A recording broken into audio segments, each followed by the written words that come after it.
Now from KOLR 10, breaking news. We begin with breaking news in Stone County. We are showing you video of the scene when a boat capsized. A Ride the Ducks boat capsized on Table Rock Lake earlier this evening. This video was shot by the family member of a KOLR 10 employee who just happened to be on a tour tonight over on the showboat Branson Belle. We should mention the person you saw there on the gurney was breathing there at the scene, and you see people being attended to there by the crews that were trying to rescue people who were affected by this. We know 31 people were on board.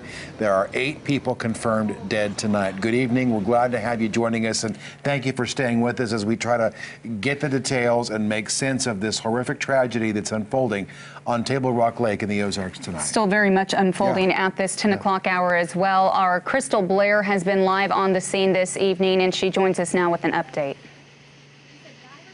Well, Heather and David, we just heard from Stone County Sheriff Doug Rader, and he did confirm that 8 people are dead. 31 were on that Ride the Ducks boat, and he did say this time that he believes that it was because of the high winds that boat capsized. 7 people have been injured. We don't know the extent of those injuries. We do know that 3 of them were under the age of 18, and they were taken to Cox Branson Hospital. Now, this word is for family members who want to know where their loved ones are. They have opened the Branson City Hall. This next person that you're going to see was actually on the showboat Branson Belle. His name is, the last name is Bear. I do know that. Can't remember the first name, but he witnessed people being pulled from the boat. This is what he had to say. For me, it was kind of like, it's kind of like a fight or flight thing. So I immediately wanted to go and help and fight because I am a pre-med student and I want to do that later in my life. So I'm like, we need to do something. We need to try to save her. So I went down there and I tried to get everyone, and then other people were like, okay, let's go. And we got her up there. But it's just another experience. It's out of this world. I don't even know how to describe it. It's just, you see it. Yeah. Now, we do know from Sheriff Rader that some of those on the boat were children. He would not confirm if any of those children are among the deceased, but we also know that that Ride the Ducks boat is still in Table Rock Lake, capsized. It has sunk, and the Western Taney County dive teams, I should say, are still searching for people. So right now, we don't know if it's recovery or rescue. And in fact, Crystal, stay with us. We're going to keep you around and maybe check back later in the show. We were just talking before about the fact that Western Taney County dive teams are out there in that water, and we don't know how long they're going to be able to stay out there tonight. Obviously, the water's going to get dark anyway at a certain point down there, but you've got nightfall now, and so we're not sure how late they're going to be out there And tonight. want to mention again that at least 8 people are dead, 7 injured, and taken to area hospitals. And that's where we want to go next as well, to Cox Branson. Our Bria Douglas is live on the scene for us right now in that area. And several folks went there tonight for treatment, right, Bria? That's right, David and Heather. I'm standing outside of the hospital right now, where I'm joined by Communications Coordinator Caitlin McConnell. Caitlin, what can you tell us about the patients who are being treated here tonight? Well, the information is kind of coming in gradually, but right now we know that there are 7 patients who are being treated right here in the emergency department. We don't know the conditions exactly in all of them, but we do know that 2 of them are in critical condition, and it's kind of a mix of adults and children under 18. And do we know if all of the victims are related, or are these separate cases? You know, honestly, I cannot comment on that at this time, just simply because I don't know. Information is kind of coming into us gradually on that. And you said that there are 2 in critical condition. Is that new information? Because last we heard there were minor injuries involved. That is an update I just heard. I don't know if those are patients who've just come in or if that was an updated status. And do we know ages or genders or anything like that? We know that there are a few of them that are under 18, but as far as the actual breakdown, I don't have that information right now. And how are they emotionally doing? Does staff know yet? You know, that's something that I don't have a report for you about that. I'm sure that today was a very traumatic experience for everyone involved, and I am confident that our staff are really working with these patients to make them feel as comfortable as they possibly can right now. And do you know if any of the patients who are being treated will be released tonight, or when any of them will be released? That is unclear. It will depend on their individual situation. And what's next for these patients? I guess it really depends on the condition that they end up being diagnosed with in the end. If there is care that's warranted, we can transfer them certainly to Springfield, to Cox South, or treat them here, whatever is most appropriate for that each individual case. All right, David and Heather, that was Caitlin McConnell with Cox Health Hospital. As you heard, 7 people are being treated here. 2 of them are in critical condition. As we learn more information about the condition of the patients here, we will bring you the latest. For now, live in Branson, Bria Douglas, Color 10 News, Ozarks First. All right, Bria, stay where you are because we may check back with you again later in this broadcast. So again, the headline tonight, the Ride the Ducks boat capsized, 8 people dead. You heard right there, 7 being treated right now. We're still waiting for word on about the other 16 people out of the 31 confirmed on board that tour boat tonight. Also want to mention, Sheriff Doug Rader also said that a Stone County Sheriff's deputy was on the boat when this happened and was helping rescue people and getting people to safety. Yeah. We know that some people did make it out okay and they are safe. Again, the 16 still unaccounted for do include some of those people, so we're still working to get that information too. But and the sheriff, in fact, also saying that we should mention that the sheriff deputy who was on board was there providing some security. Yes. They do that sometimes as a routine thing. Nothing special tonight. They do that when they're off duty, provide security for other agencies. We talked about the fact that the sheriff has said in his latest press conference tonight that the boat likely capsized because of the weather. We've brought Jamie in a couple of times. We're going to do that once again right now because we want you to talk us through what was going on down there about 7 o'clock tonight in that general vicinity of Table Rock. Well, at the time that this occurred, there was a line of severe storms that was moving across that area. And this is some great video. And look at the wave action that's being generated by these winds.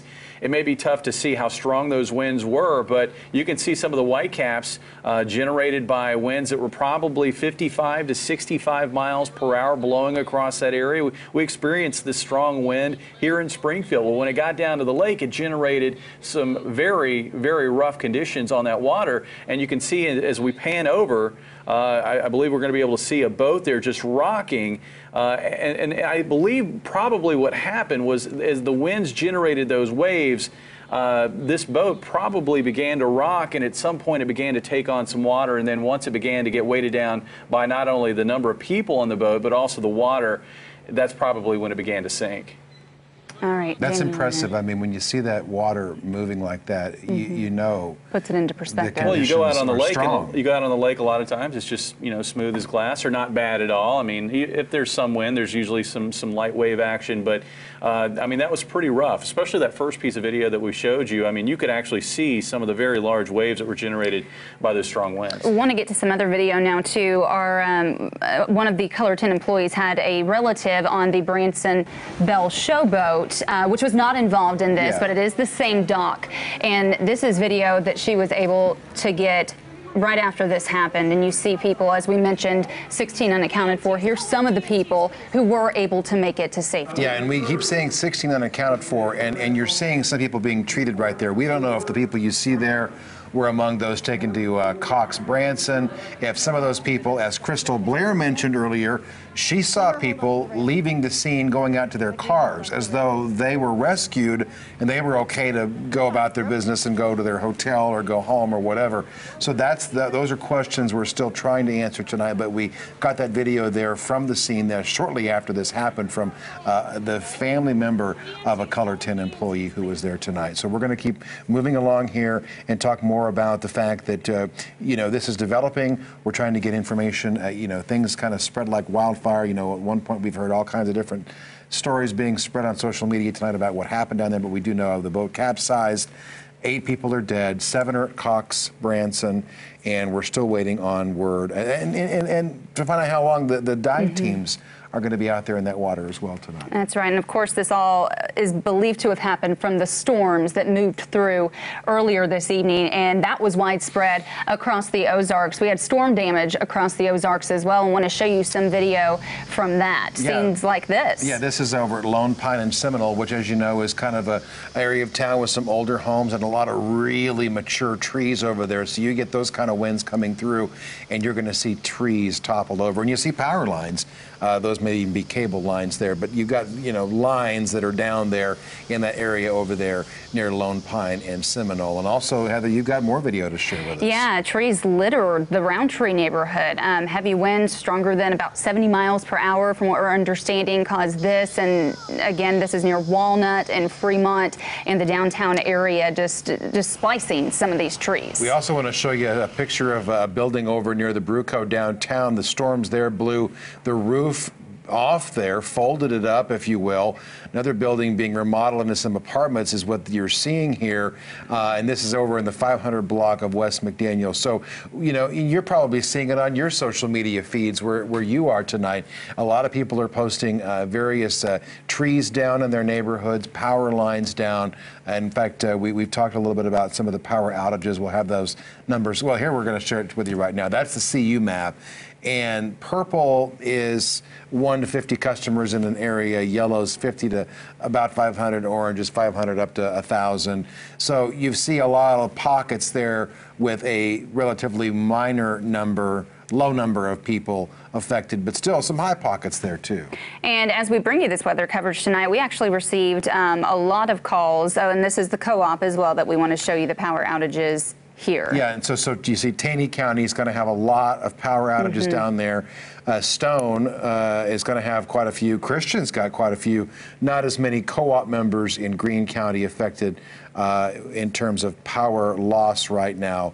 But again, that's the members of the electric co-ops that are affected by storm-related power outages tonight. And all of this caused by strong winds that came through the Ozarks. And we actually heard the tornado sirens going off in several places across the Ozarks, but it wasn't a tornado warning. Can you explain why that happens? And it may have been a bit confusing. I know I've seen this happen one other time since I've been here at Color 10, and that goes back to 2011.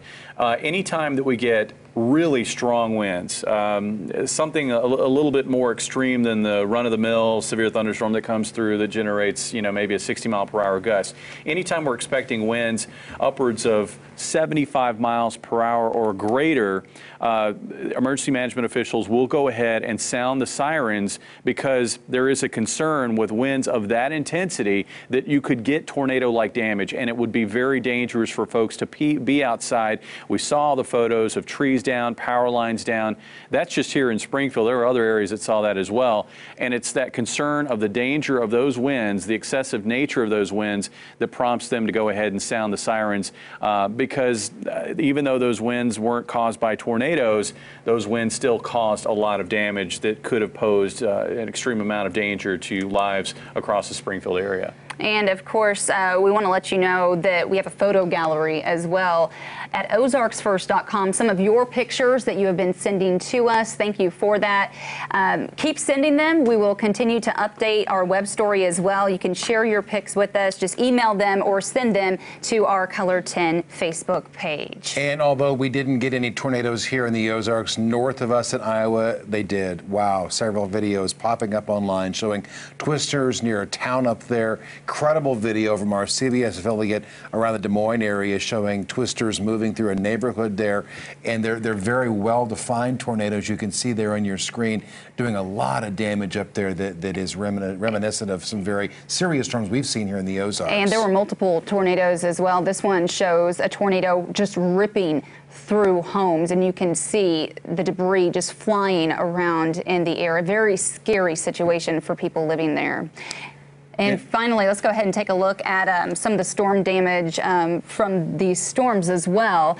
We have some more video to get through. Houses obviously just being torn apart there. We're going to show you some video of cars that are, well, maybe not right now, but the cars on top of each other there. Just very serious to our north in Iowa. So obviously a severe weather system that rolled through and affected much of the Midwest. And I didn't mean to make you carry the show. I was checking the Southern Stone County Fire District. Do we have an update? Well, I was looking at their Facebook page. They've been posting updates on Table Rock and what's happening there on their Facebook page.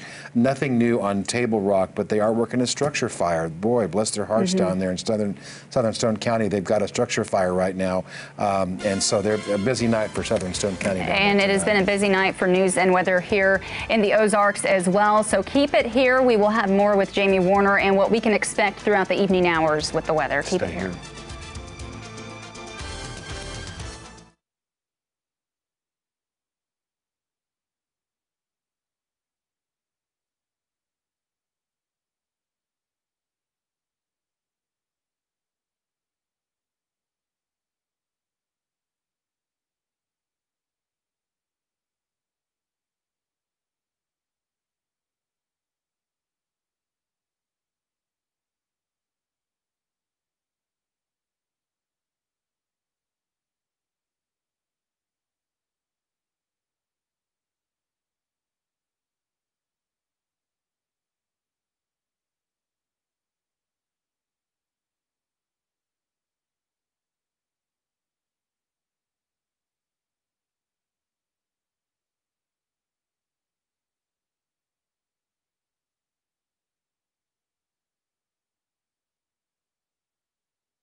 to get to some more weather coverage for you right now. Take a look at this time-lapse video of the quick-moving storms that rolled in through the Ozarks this afternoon. This was actually shot on a GoPro by our photojournalist Eric Reedus, and boy, just some nasty-looking clouds. Yeah, the wind front that came through, Jamie, was pretty intense, and even the winds behind the front. Am I saying that right? Was it a front? We call it a gust front. I mean, it's a type of front. And what was pretty incredible in that video that we saw was, I mean, that's a shelf cloud, but that was a very, very intense, if I can say it that way, shelf cloud that was moving into the Springfield area. Many locations around Springfield, and especially south and southeast of Springfield, saw that very scene. And of course, as that arc of clouds moves over your area, that's when the winds begin to pick up. Here's a look at a loop of today's active weather, and it started off up near Lake of the Ozarks. We had some severe storms up there, generating a bit of wind damage around Camdenton, probably in the Lake of the Ozarks area as well. Then we had a little bit of a lull, and then new storms began to fire up near Kansas City and drop south. St. Clair County was hit hard next. Areas between Lowry City and Collins, south of Osceola, there was a little stretch in there where there was quite a bit of wind damage, numerous trees down, and I'm going to be curious to see if maybe that wasn't the result of a weak tornado, because that storm at the time, it did exhibit supercell characteristics, and there was rotation evident on radar in the exact same location where that tree damage occurred. Then that storm made its way south into Springfield. The west side of town was much weaker by that point and faded away. And then we had this line of severe storms barreling southeast across the area, generating the wind damage. That line of severe storms is called a progressive derecho. It is a short squall line that generates a widespread area of intense winds and wind damage. And here are some of the reported winds here in Springfield, out at the airport. As that line made its way toward the Springfield area, we had a peak gust of 74 miles per hour measured at the National Weather Service office. By the time that line got to the downtown airport here close to KOLR 10, winds had subsided somewhat with that part of the line. We had a gust up to 46 miles per hour. Battlefield, a gust over 50 miles per hour. Mount Vernon, about 60 miles per hour. Branson West, 52 miles per hour. And at the Branson Airport, close to where that capsizing incident occurred, we had a wind gust of 63 miles per hour measured. Now, here's a peek at radar right now. Things have quieted down. The severe weather threat, I think, is over with for tonight, but the threat, or chance, I should say, because we need the rainfall for showers and thunderstorms, will continue. It'll be sort of widely scattered, but it will continue overnight tonight, probably till almost sunrise tomorrow. Here's the last of the severe storms now moving out of the area. Here locally, this is a peek at that line of severe storms as it made its way into the Springfield area. This was between 6 and 6:30 that line approached from the northwest. And this is what I was watching before that line made its way into Greene County. You see that surge, that bulge in the line right there. That was indicative of very strong winds developing and pushing out away from that line of storms. And that's what made its way into the Springfield area. And this is what it looked like on radar in terms of the wind energy. And you can see that line of very strong winds moving across the area from northwest to southeast. Radar at the time was estimating winds of maybe 70 to 80 miles per hour. Now, that was a little above the surface, but a lot of that wind energy did make its way all the way down to the surface, doing the wind damage that we saw here in the Springfield area. And you can see along that corridor where that squall line moved from northwest to southeast, numerous reports of strong winds and wind damage. Now, as I mentioned, it looks like overnight tonight we'll run that risk for additional scattered showers and isolated thunderstorms. You can see them bubbling up here. And the reason why is because a boundary has been left behind, and as air tries to move up and over that shallow layer of air near the surface, it's going to continue to generate that possibility for showers and thunderstorms. And our severe weather threat does not end with this evening storms. There will be a threat for severe storms tomorrow afternoon across southern Missouri and in northern Arkansas. Probably not as widespread as this evening, but we'll have to keep tabs on it. Looks like hail and high winds will be a possibility. And ahead of those storms, some very hot temperatures. Joplin hit 102 degrees this afternoon. That's the first time this year. I think there is a slight chance that here in Springfield, if we get enough sun tomorrow, we could hit 100 here. The chances for that are more likely down towards Branson and south into Arkansas. And then after that, we should see a quiet pattern setting up for the weekend. Lower humidity, temperatures a lot easier to take.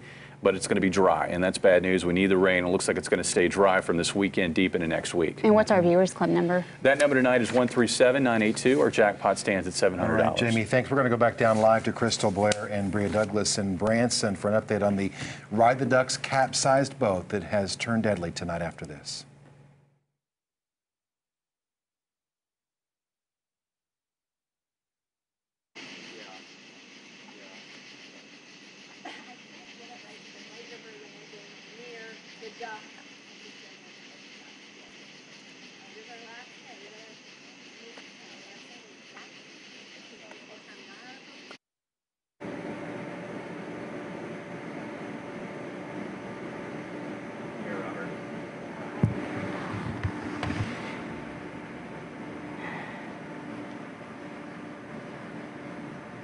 Did you hang up? Yeah, I did. She exited up. She got hung up. Okay, that one's busy.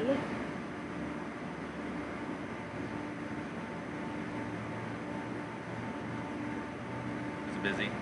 Yeah. All right, try it again.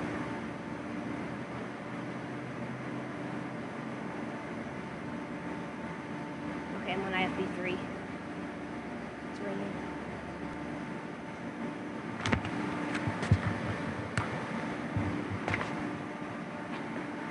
Yeah, I can hear you. Can you hear me?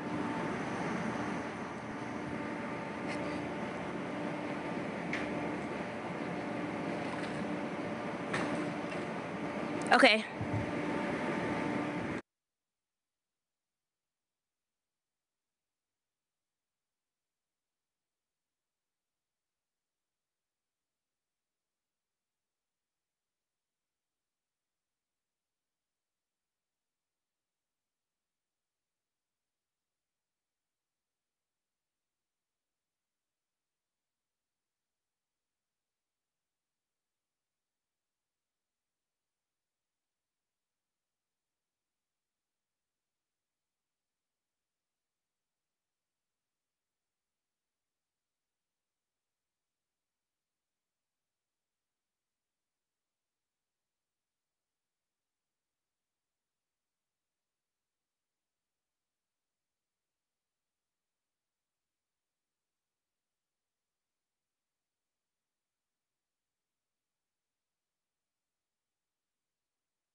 Back to our breaking news tonight of the Ride the Ducks boat that has turned deadly on Table Rock Lake. We know that 8 people have dead. Are dead. Excuse me. Our Crystal Blair is live on the scene for us tonight. Crystal, go ahead and recap what has happened. Well, Heather, you're right. This is a terrible tragedy here at the Branson Bell in Stone County. We just got an update, or maybe 15 minutes ago, from Sheriff Doug Rader, who tells us that, yes, 8 people who were on that Ride the Ducks boat that capsized on Table Rock Lake are confirmed dead. 7 were injured and taken to Cox Branson Hospital, not sure of their condition yet. We also know that there are children who were on board that boat, but we don't know if any children are among the fatalities. There was also a sheriff's deputy on board the boat, and we understand that that is a procedure that happens sometimes for security, and he was there to help in the rescue. So fortunately, there were some people who made it out alive. We don't know how many people are still unaccounted for, though, but we were told just a few moments ago by Sheriff Rader that the Western Taney County dive team, they're out there right now. The boat is still in the water, and right now we don't know how long they're going to be there, but we're assuming that this effort is going to go on probably into the early morning hours. Now, if you are a person who is missing a loved one, they have set up a post at the Branson City Hall where you can go, and they will be giving information there. Live in Stone County, Crystal Blair, Color 10 News, Ozarks First. We should mention as well, I've seen some other notices about this being put out. The authorities that are working that scene right now are begging people to not come by, don't drive by, don't gawk. A lot of people are curious. They don't need extra vehicles and people down there in that scene right now. And Crystal, you said we don't know how late that dive team's going to stay out, right? That is correct. The sheriff says that this could go on until the wee hours of the morning. Of course, the only good thing out of this, if there is anything, is that the weather has calmed down a lot. So this is going to give them the opportunity to be out there as long as they need to so that the family members can get some answers. And Crystal, you mentioned that 7 people were sent to the hospital as well, and we actually want to go there now to Cox Branson. That's where Color 10's Bria Douglas is for us tonight with an update on the condition of those in the hospital. Yeah, obviously they're being treated there in the emergency room. Bria, I know you talked to Caitlin McConnell, who's the spokeswoman for Cox here in Springfield and obviously the Cox system, giving you an update. What do you know at this point? David, we know that 7 patients are being treated here at the hospital, with 2 in critical condition. The rest have minor injuries. We don't know the identities of these victims, or if they're all related, or when they will be released from the hospital. We also don't know the nature of the injuries. But what I can tell you is that it's been a very busy night for staff here at the hospital, but I've been told that they trained for these mass casualty situations, so they were prepared for tonight's event. So everyone is just very hopeful that the patients here will be okay. It's a bit emotional day, as you can imagine. We can also report earlier that we had spoken with another Cox spokeswoman who used to be a Color 10 employee who now works down in Branson, who had mentioned that and we're not going to give numbers because I think we're getting conflicting information, but she did mention they do have some patients there, and I think Caitlin told you the same thing, who are indeed under the age of 18, right? Yes, initially I was told at least 3 patients were under the age of 18. They don't know if that number has changed or not, but that's word that we got originally, that there were 3 patients under the age of 18, and we don't know the condition of their injuries. All right, Bria Douglas on the story for us at Cox Branson in Branson right now. Thank you so much for the update. Yeah, we're going to have some sports news coming up for you, so stay right there.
Now Sports with Matt Barine. Before the St. Louis Cardinals kicked off the second half of the season in Chicago, interim manager Mike Schilt named former Springfield manager Ron Warner as his new bench coach. So the Springfield Heavy Cardinals look to turn things around starting tonight in Chicago. Started well for St. Louis.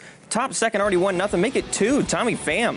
Solo shot to left. His 14th long ball of the year doubles the Cardinal advantage. Momentum shifted after that. Bottom fifth, 4-3 Chicago. Ian Happ with a 2-run shot. His 11th of the season puts the Cubs up 6-3. Next inning, Matt Carpenter going to pull one back for St. Louis. 20th home run of the year, third straight game with a home run, but not enough as Chicago gets the win in this one. Springfield also in action tonight. Cards took a 4-game winning streak down to Arkansas. Doesn't look like that's going to get to 5, though. They dropped the series opener to the Travelers 10-4. Game 2 of the series set for tomorrow night at 7:10. Kansas City Chiefs are just 2.5 weeks away from starting minicamp in St. Joseph. That means the voice of the Chiefs, Mitch Holthus, is gearing up for the season as well. Holthus was in Springfield earlier today talking to fans at the Fork and Spoon restaurant. Of his 22 years as the Chiefs play-by-play announcer, he says this year's Chiefs offense has him more excited than any before. It's the best group of offensive players that I've seen in my brief 25 years of being the voice of the Chiefs. When you add a Sammy Watkins to go with a Tyreek Hill, who's the fastest player in the league, to arguably the most explosive tight end in Travis Kelce, to the NFL's rushing champion returning in Kareem Hunt.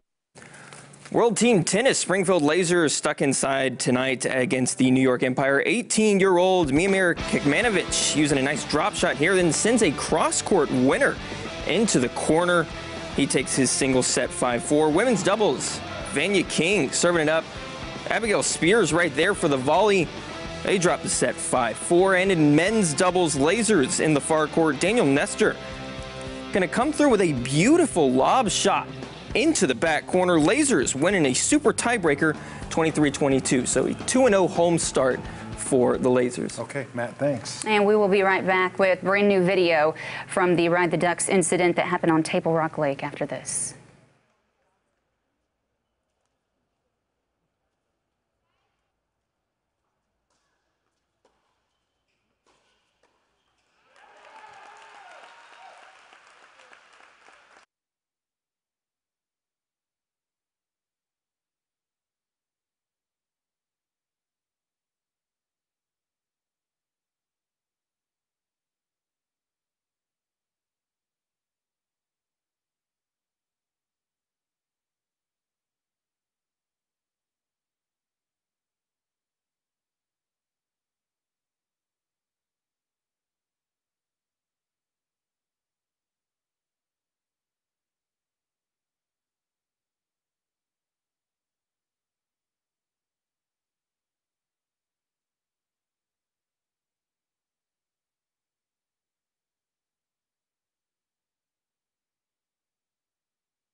Here are tonight's winning lottery numbers.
Continuing our breaking news coverage tonight, where at least 8 people have died, 7 taken to the hospital in a Ride the Ducks boat that had capsized on Table Rock Lake earlier this evening. What you're seeing here is new video that has been shared on Facebook by many people tonight. It has been viewed by many people tonight on social media.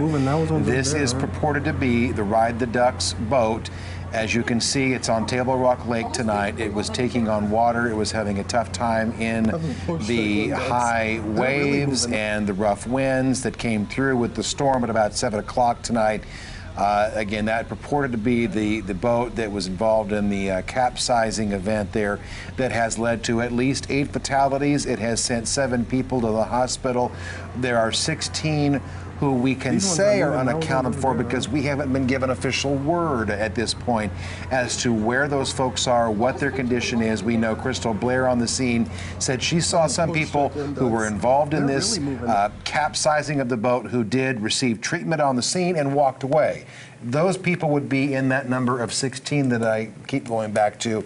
But we do know that Western Taney County dive teams, at last report from the sheriff, were in the water still searching for potential victims of this tragedy. And we also heard from our Bria Douglas, who is at Cox Branson at the hospital there, reporting that 7 people were taken to the hospital. We know 2 of them are in critical condition. At least 3 of the injured are under the age of 18 as well. This is a story that is still developing and one that we will continue to be following. Yeah, a lot still to unfold on this story. We would urge you to use caution as you go through your social media feeds tonight and rely on facts to get the story and not conjecture in this story, because obviously there's a loss of life tonight, as the Southern Stone County Fire Protection District is in fact calling this a mass casualty incident there on Table Rock Lake tonight. We're going to have much more for you coming up tomorrow as what we know to be the facts in this case, coming up at 5 a.m. on Color 10 News Daybreak. And we will be joining Stephen KOLR in progress right now. Thanks for watching.